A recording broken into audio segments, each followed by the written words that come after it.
It's Australia's longest running cold case. What happened to the Beaumont children who disappeared on Australia Day 1966? It's intrigued police, politicians, journalists and amateur sleuths for decades.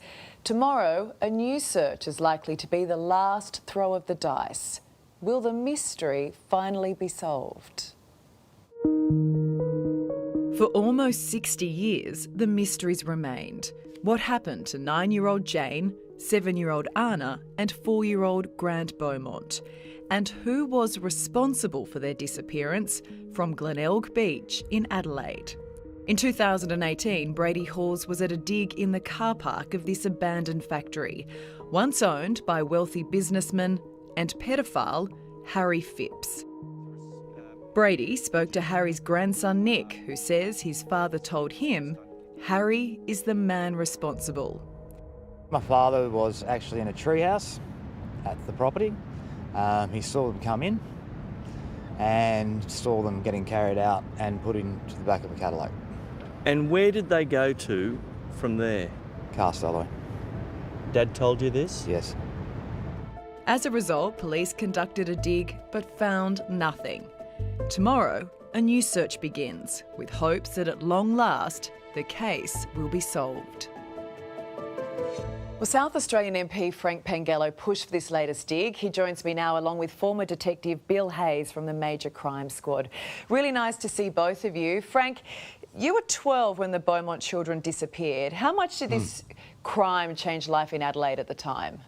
Well, not only did it change life in Adelaide, Ali, it changed life in Australia. The whole tenor of Australia changed at the time because of this incredible crime that was committed. Life changed for families and also for children after January the 26th, 1966. Yeah, I think we lost some of our innocence and parents were no longer so willing to let their kids just, leave the house and wander, and we didn't feel safe. But you've covered this case as a journalist and now as a politician you've helped make this second dig at the factory happen. Why? Well, I didn't want to die wondering whether the children were buried there or not. Now that the factory has been cleared, new information has come forward that there could well be another site of interest that was missed by the police last time, and it's worth having a look there. And it all revolves around two young men who were in 1966 hired by the owner of the factory, Mr. Harry Phipps, to dig a grave-sized hole. It was 3 days after the children disappeared. Why did they dig that hole? What was put in there? The only way to find out is to find that hole again and see what was there. And this is what's been pushing me to get the government to allow a private excavation there. Why are they going back and what are they going to be doing differently? Well, they're going back there, Ali, because information came to the project team that over the decades, the owner of the factory had added at least 2 metres of fill. So it looks like they may not have gone deep enough. So the excavation will remove that fill and then go a lot deeper. But this dig will be totally different to what it was done by the police.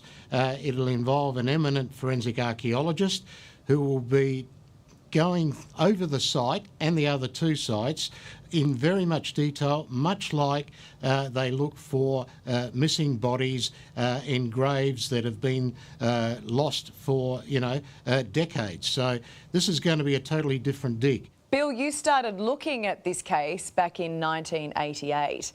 How important is it that we finally get some answers?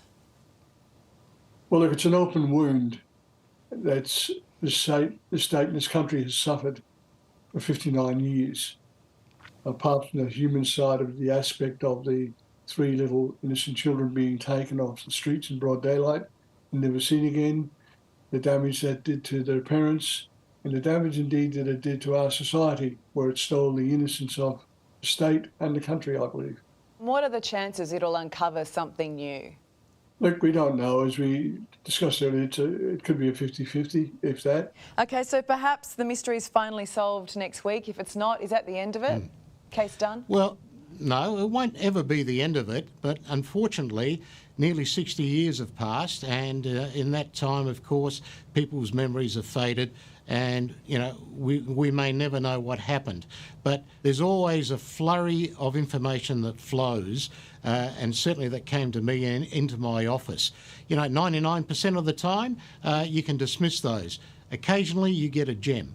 And on this occasion, I got a gem, and it's going to turn out to be a bit of a bombshell because it's going to link the Beaumonts to the prime suspect, Harry Phipps.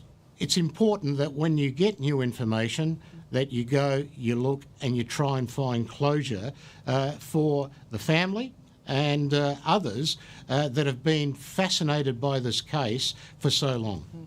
Look, it would be wonderful to have some closure after so many years. Really appreciate your time, Bill and Frank.